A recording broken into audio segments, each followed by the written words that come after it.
4 नवंबर 2024 का दिन जब पौड़ी गढ़वाल से यूके 12 PA 0061 नंबर की एक केमू बस सुबह के करीब 6:30 बजे रामनगर के लिए रवाना होती है। इस केमू बस की सीटिंग कैपेसिटी 42 लोगों की होती है, लेकिन इसके बावजूद भी इसमें 63 यात्री सवार होते हैं। ये बस 8 बजे जैसे ही अल्मोड़ा के मरचूला पहुंचती है तो एक खतरनाक हादसे का शिकार हो जाती है, जिसमें 36 लोगों की ऑन द स्पॉट मौत हो जाती है और 27 लोग लहूलुहान हो जाते हैं। अब कैसे ये एक्सीडेंट होता है, चलिए एनिमेशन से समझते हैं।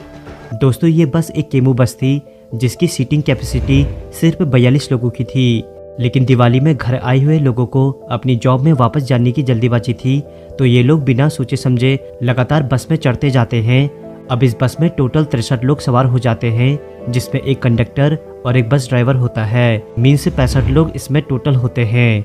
अब जैसे ही ये बस अल्मोड़ा के कूपी बैंड में पहुंचती है तो ये बस डिसबैलेंस हो जाती है, क्योंकि दोस्तों कूपी बैंड काफ़ी नैरो बैंड है और बस में लोग इतने भरे थे कि बस की कमानी टूट जाती है और बस एक तरफ से टिल्ट हो जाती है, जहां 63 लोगों के वेट से बस का लेफ्ट साइड नीचे की ओर 180 डिग्री में झुक जाता है और ये बस 200 मीटर गहरी खाई में गिर जाती है।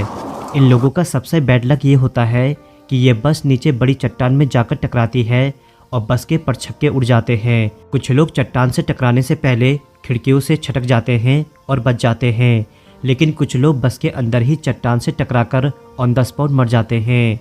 लेकिन कुछ पैसेंजर इतने अभागे होते हैं कि जब चट्टान से लगकर चिपक जाती है तो कुछ लोग इसके नीचे दबे रहते हैं और वही जिंदा होते हैं, लेकिन बस का कई टन का वजन और ऊपर से लोगों के भार की वजह से उन लोगों की काफ़ी दर्दनाक मौत हो जाती है। 4 नवंबर को ये बस दुर्घटना बहुत दर्दनाक होती है। कल 36 लोगों के मरने से कई दर्जन परिवारों की ये काली दिवाली बन जाती है। फोटो में आप देख सकते हैं कि बस का क्या हाल हुआ है और कैसे इसके परछक्के उड़े हुए हैं। तो सोचो जो लोग मरे होंगे उनका क्या हाल हुआ होगा। पुलिस के साथ साथ SDRF के जवान घटनास्थल में पहुंचकर लोगों का बचाव कार्य में रहते हैं और घायलों को फौरन हल्द्वानी और ऋषिकेश भेजा जाता है। बचाव कार्य में जुटे नीरज सिंह ने बताया कि कई लोग तो शवों को देखकर ही बेहोश हो गए थे, जिन्हें बमुश्किल संभाला गया। घायलों और बस के नीचे दबे लोगों की चीखें सुनी नहीं जा रही थी। कटर मशीन के इंतजार में बेबस होकर उनकी कराह सुनकर बस दिलासा ही दिया जा रहा था कि सभी को सुरक्षित निकाला जाएगा। घटनास्थल पर शव बिखरे पड़े थे और इधर उधर लहूलुहान हालत में घायल करा रहे थे। इन्हें देखकर लोकल के लोगों की रूहें भी काबू थी। सामान्य जन तो अपनी आंखों से आंसू ही नहीं रोक पा रहे थे, वहीं कई अधिकारी भी रुआ से नजर आए। हर कोई यही कह रहा था कि भगवान आखिर इतने बेकसूरों को किस बात की सजा दी। मैं तो घर में थी तब का फोन आया कि वहाँ से गाड़ी गिर गई, तब मैं आई, उसमें मेरा बेटा भी था। गाड़ी में एक तो लोग ज्यादा थे और मुझे ऐसा लगा कि मैं तो फ्रंट में बैठा था तो कुछ स्पीड भी कुछ ज्यादा लग रही थी और उसका ब्रेक फेल हुआ या पट्टा टूटा, कुछ आवाज सी आई धड़ाम से और बस कंट्रोल से बाहर हो गई ड्राइवर के। और वो कुछ बस में सवार कितने लोग होंगे? तकरीबन 40+ थे। CM धामी समेत उत्तराखंड के कई अधिकारी इस दुर्घटना पर अपना शोक जताते हैं और मृतकों के परिवारों को 4 लाख और घायलों को 1-1 लाख का मुआवजा देने की घोषणा करते हैं। लेकिन दोस्तों, सवाल अब ये आता है कि क्या ऐसे एक्सीडेंट होते रहेंगे? क्योंकि अक्सर आप केमी बस को देखेंगे तो उसमें लोगों को भर भर के ले जाया जाता है। आखिर RTO इनमें चालान क्यों नहीं करता है? क्योंकि जब ये बस में ऑलरेडी सीटिंग कैपेसिटी 42 लोगों की दी है तो क्यों इसमें 50-60 लोगों को चढ़ाया जाता है?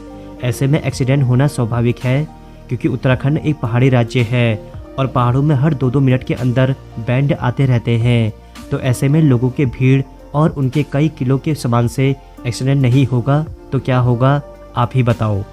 इस वीडियो को आप इतना शेयर करें कि लोगों की आंखें खुल सके और वो खुद जजमेंट ले सके कि जब बस ऑलरेडी इतने लोगों से भरी है तो उस पर ना ही बैठे, और जब ये बस सही जगह में पहुंचे तो RTO बस की चेकिंग करके तुरंत इनका चालान काटकर बस का लाइसेंस कैंसिल करे, क्योंकि ये कंडक्टर या ड्राइवर लोग चंद पैसों के लालच में अपनी जान के साथ साथ दूसरों की जान भी खतरे में डाल देते हैं। अब CM धामी जी ने संबंधित RTO को सस्पेंड जरूर करा, लेकिन उसका क्या फ़ायदा हुआ, क्योंकि मरने वाला तो मर गया और उनके परिवारों को जिंदगी भर का सदमा दे गया। जो थे मतलब बचे हुए उनको रेस्क्यू किया, निकाला, मतलब बड़ी मुश्किल से निकाला, फिर धीरे धीरे अब जो जाके मृतक निकाल रहे हैं। तो अब कितनी मौतें हुई है? लगभग 20+ तो हो ही चुकी है।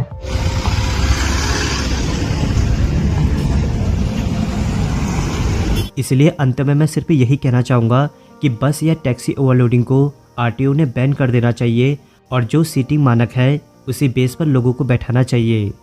जो लोग इस एक्सीडेंट में मरे हैं, भगवान उनकी आत्मा को शांति दे, साथ ही में मृतकों के परिवारों को इस दुर्घटना और इस सदमे से बाहर निकलने में मदद करे।